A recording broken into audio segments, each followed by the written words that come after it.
Welcome in, everyone. It's Clover Time. Today you're getting some overtime in addition to your weekly Clovercast, the weekly coverage of your Boston Celtics. Every Monday, I am your host, Stephen Jones, and today is International Podcast Day. And since this is a podcast, I thought I'd jump in on the festivities with a little international coverage of the Boston Celtics and some other NBA teams. Definitely going to use Boston as my starting guide. I've done a lot of research, so I hope that you guys are ready for some knowledge. Let's take a flashback all the way to the beginning when the Boston Celtics started their franchise in 1946. The very first international player on the Boston Celtics was a guy named Adolf Charles Dutch Hoofer. He was born in Germany, of course, Frankfurt, Germany. Moved here when he was 8. They would call him Charlie Hoofer, Hoofer the Hooper. I don't think they really called him Hoofer the Hooper because I don't think he was much of a hooper. He averaged 6 points a game on 24% shooting. The next season, he only played 7 games and scored 1.4 points a game. But they made a trade their first season, and it was for this international guy who's probably getting the only podcast airtime he'll ever have. But hey, they didn't have podcasts back then, so it's not his fault. History is fleeting anyways, because after a history of 17 championships, the Boston Celtics still want more, and we are so close. Let's flash forward all the way back to right now and check out our current roster to find out which current Celtics are international players. I think we can start with the most dominant force for so long at such an old age, Al Horford. He was born in the Dominican Republic, and his father also played in the NBA, Tito Horford. When Al Horford was about 14 years old, and when he started high school, he moved to the United States, to Michigan, from the hot Dominican weather to the bone-chilling cold of Michigan. Must have been a huge culture shock. He played basketball there as a senior in high school. He averaged 21 points, 13 rebounds, and 5 blocks a game. And he was able to choose between many options on where he wanted to play in college. I think the Michigan cold was too much of a culture shock, and Al wanted to move to some warmer weather. He played for the University of Florida for the Gators for 2 seasons and won 2 championships. He's hungry for another championship, and his first championship as an NBA player. Al came to Boston as a free agent in 2016 after spending his whole career in Atlanta with the Hawks. He finished his 3 required years in Boston, and he declined his player option and signed with the 76ers for more money than Boston was offering. It was hard to turn down that money, and Al was not a good fit next to Joel Embiid, so he got traded to OKC, who was in a rebuilding mode and only played Al 28 games. He got the rest of the year and got traded back to Boston the following season. Welcome back, Al. He fits in nicer than any of us thought, and of course he plays for his national team, the Dominican Republic. Karl Anthony Towns from the Minnesota Timberwolves is also from the Dominican Republic, as well as from the Indiana Pacers, Chris Duarte, who was just drafted last year, and he had a solid rookie season. I will mention from the Boston Celtics, Danilo Gallinari, who is from Italy. It's unfortunate he's been hurt. We were really excited for him this year. Maybe he can play a couple minutes in the finals if he's lucky. He's a career 38% three-point shooter in the NBA. They had high hopes for him. So did Italy. He suffered this injury in the second round against Georgia. Italy eventually came back to win that game, as well as their next game against Ukraine. It is worth it to note that there are no NBA players that have ever come from either Georgia or Ukraine.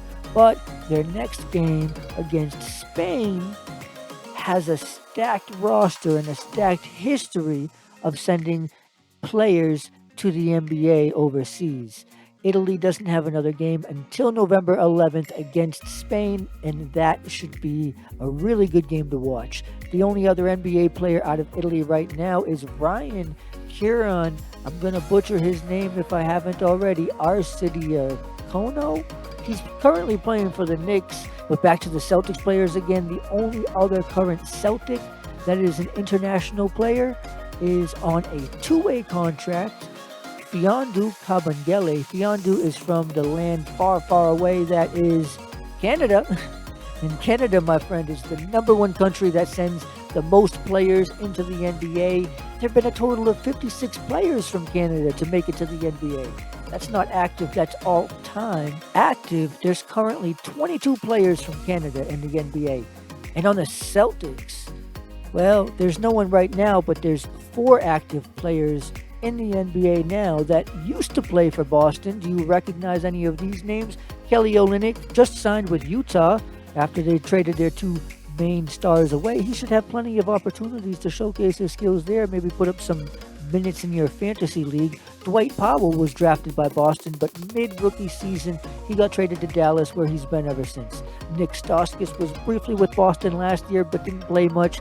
He also has Lithuanian descent, who has multiple NBA players coming through. Stauskas was traded away this offseason in the trade with Indiana for Malcolm Brogdon, and Tristan Thompson, also from Canada. After spending his first 9 seasons with the Cleveland Cavs, he signed a 2-year contract with Boston. He only played one of those seasons before getting traded and playing for 3 different teams last year. He's currently a 31-year-old free agent. Last year's Celtics roster had a German player for the whole season.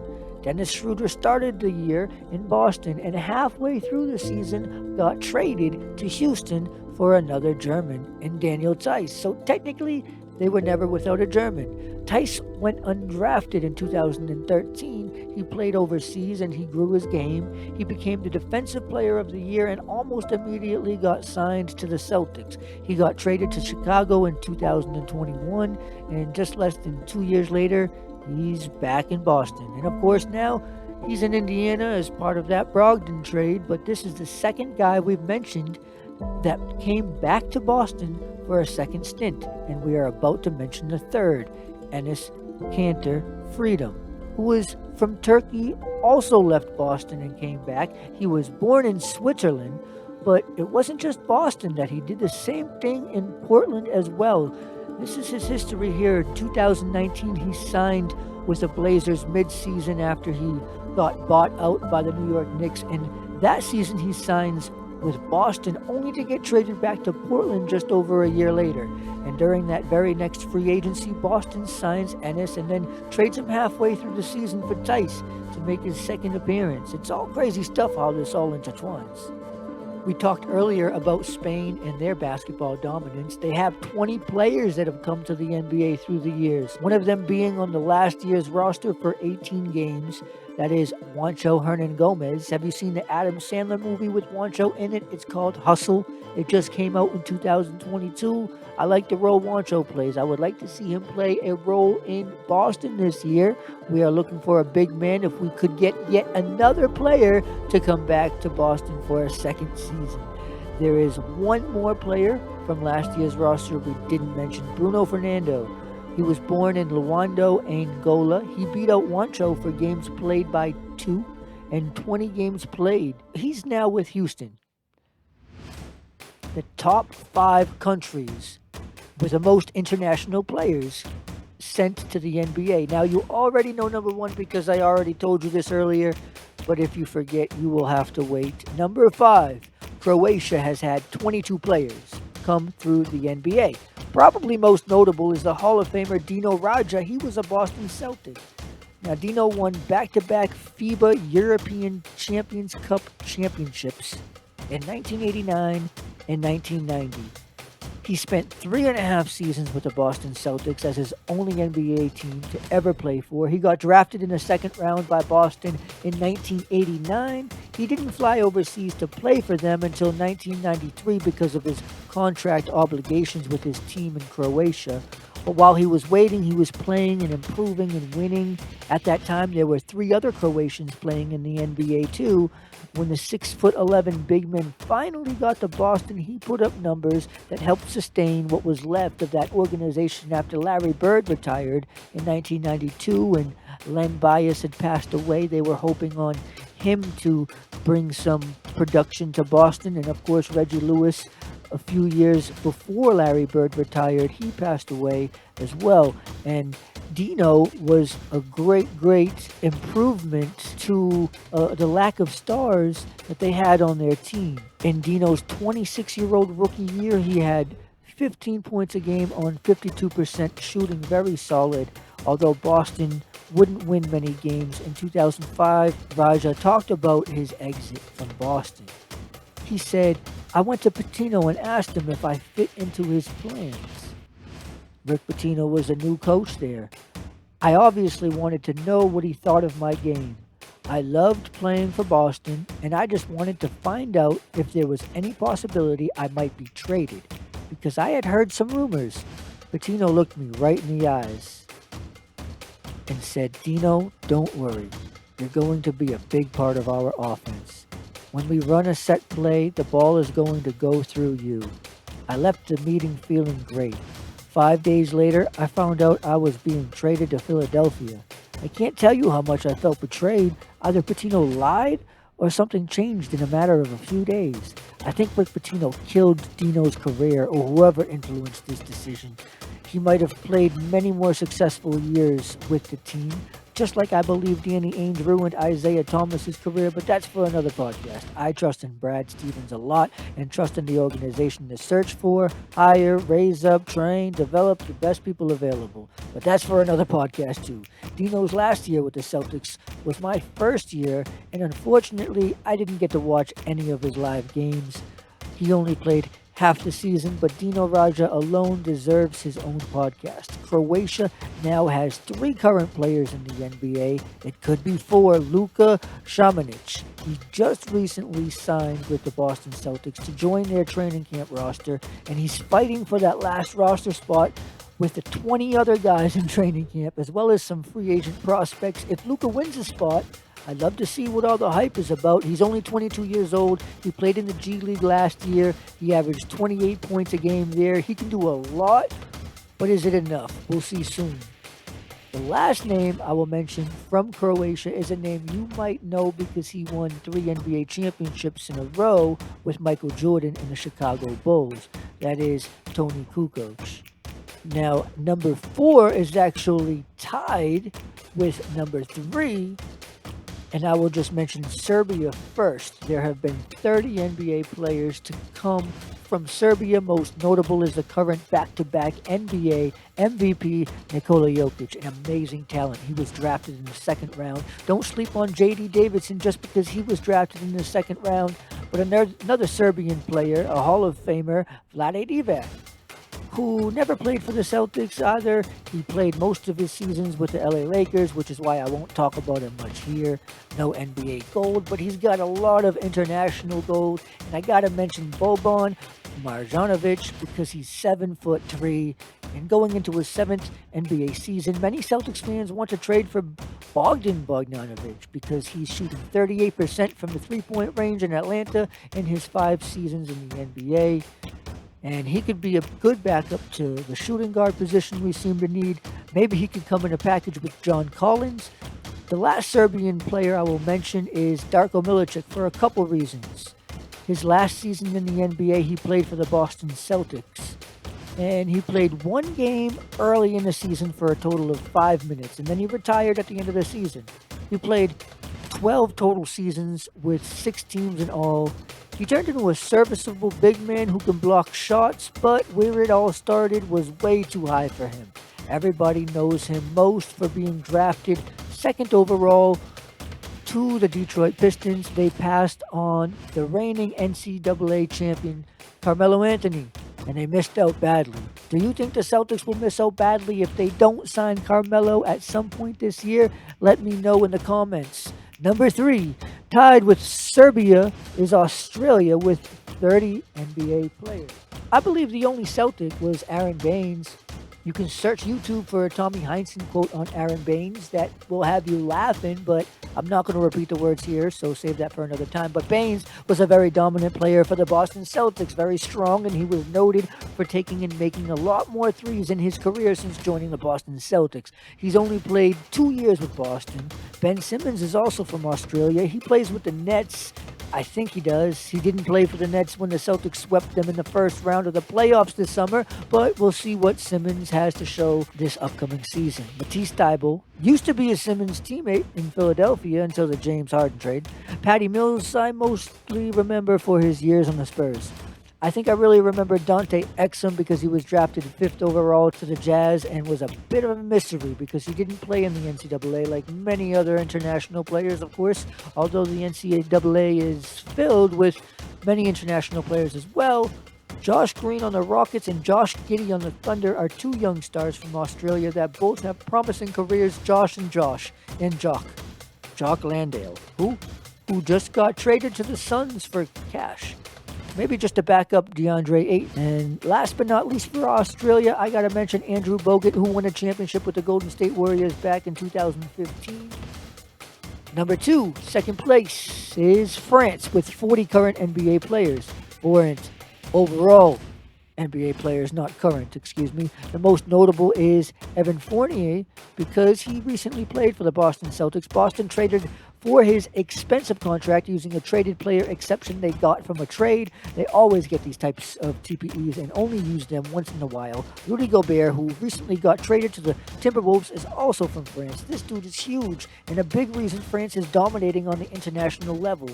Mikhail Petrus played 42 games with Boston toward the end of his career. I remember Mikhail Petrus. He was fun to watch. He just shot a lot of three-pointers. Another guy, Vincent Poirier. He played 22 games in his rookie year in the NBA for the Boston Celtics before heading to the 76ers. Another guy, Gershon Yabusele. He was nicknamed the Dancing Bear in his only 2 seasons for the Boston Celtics and in the NBA. The up-and-coming prospects that we're waiting to see how they develop are Killian Hayes, Sekou Doumbouya, who was born in Guinea, and Theo Maledon. The last French guy I'm going to mention is Tony Parker. He was born in Belgium, probably the best guy on this French list by far. He won 4 NBA championships and 1 NBA Finals MVP with the San Antonio Spurs. No Hall of Fame yet, but the Spurs did retire his number 9 jersey already. Now, number 1. Canada, like I said earlier, has the most international players at 56 players, including 10 foreign-born Canadians. I've already mentioned a bunch, so I'll be real quick here. The Hall of Famer Steve Nash has to be the first one I mentioned. He was born in South Africa. I'm surprised he didn't win a championship, and I'm wondering what Dirk and Nash a combination would be and what it would look like in the long term. I mentioned Germany earlier without mentioning Dirk Nowitzki. And now I can mention him here by saying he played with a Canadian for a few years. I loved playing with him in 2K, that is Steve Nash, the NBA video game. He barely missed 3-pointers, especially back in the days with the pick and roll with the super athletic Amare Stoudemire. Probably the most athletic Canadian is Andrew Wiggins, of course. He just won a championship with the Warriors and beat the Boston Celtics, so we won't say much today. The tank for Wiggins didn't work out for anyone involved except for the Warriors. Many years later, I didn't mention Chris Joseph earlier, who was drafted by the Celtics back in 2012 with the 51st pick. I need to mention him because the Celtics let him go and was signed by the Brooklyn Nets. Well, the Nets then traded him back to Boston in the Paul Pierce and Kevin Garnett trade. That is now the 4th international player that we've mentioned today that left Boston and came back. It's crazy. It's like the international players want to explore the rest of the United States and decide Boston is the best place to play. Is it that, or is it something else? I don't know. But the last Canadian I will mention is Jamal Murray. Do you remember the NBA draft in 2016? The Boston Celtics had the number 3 pick. Many people, including myself, thought that Jamal Murray was ranked higher than Jaylen Brown in the 2016 NBA draft, but Jason Tatum was a surprise to many as well. Jamal Murray was eventually picked 7th by the Nuggets, and the Nuggets were happy. Murray missed last season, though, with an injury and wasn't able to play with his international teammate and MVP Nikola Jokic. Now that he's back this season, the Nuggets will be a tougher team for the Warriors to beat in the playoffs. the 15 international players who have been inducted into the Hall of Fame. In no particular order: Dominique Wilkins, who was born in France; Hakeem Olajuwon, who was born in Nigeria; Tim Duncan, who was born in the Virgin Islands; Patrick Ewing, who was born in Jamaica; Dikembe Mutombo, who was born in the Democratic Republic of the Congo; Yao Ming, who was born in China; Manu Ginobili, who was born in Argentina; Bob Hubregs, who was born in Canada; Steve Nash, who was born in Canada; Tony Kukoc, who was born in Yugoslavia, now Croatia; Dino Radja, who was born in Yugoslavia, now Croatia; Drazen Petrovic, who was born in Yugoslavia, now Croatia; Vlade Divac, who was born in Yugoslavia and now Croatia. And then you got Sarunas Marceliulionis, who was born in Lithuania, and you got Arvydas Sabonis, who was born in Lithuania, Domantas Sabonis' father. That's all the international players and the international news that I have for you today. Support the players who are playing in the NBA from your country. Let me know who your favorite international player is. This has been Clover Time with Stephen Jones on the International Podcast Day and overtime of your weekly podcast, Clovercast. I hope to see you next time on Monday, every Monday throughout the NBA season, for a weekly update of the Boston Celtics.